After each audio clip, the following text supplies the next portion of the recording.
Thank you, Cathaoirleach. I welcome the opportunity to discuss the microfinance loan fund today and the emphasis on the July job stimulus.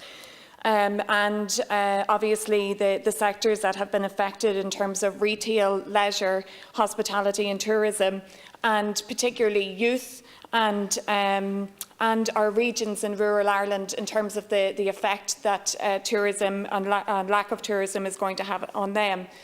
We've talked about home working. Well, a third of us have been working from home throughout the crisis. And we've been juggling homeschooling, home working and home rearing, and it has been acknowledged the pressure on women in that regard.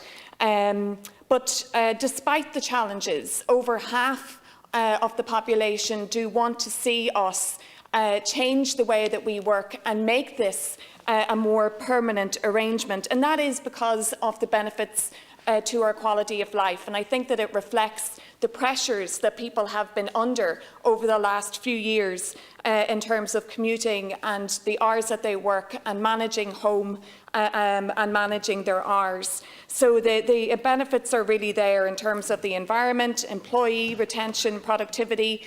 But I specifically want to mention communities and the potential for rural Ireland and suburban communities and the economic potential here of when people work remotely, the potential to breathe life into suburban communities and rural Ireland.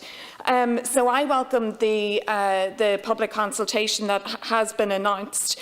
And I want to focus on the opportunities as well as the challenges. And some of my suggestions would be that a task force is set up between companies that are already doing remote working or who want to do it. 262,000 people were working remotely before the COVID crisis. I want to acknowledge the work of Grow Remote, who offers one-to-one assistance with employers and also in setting up communities to help them to build a community around remote working. I want to suggest to employers that if they want to get behind this, they need to advertise remotely. That's the single biggest thing that they can do straight away to encourage remote working. We need to review the e-working tax benefit. And what I'd really like to see for rural Ireland is a campaign that's going to focus on, we've done home holidays with Fáilte, but we also need a campaign about potentially people moving to rural Ireland and being able to work remotely. It's a massive opportunity for regional balance, and I really want to stress the importance of doing this straight away through the July jobs stimulus and then through the economic plan in October. Thank you. Senator Sharon Keoghan.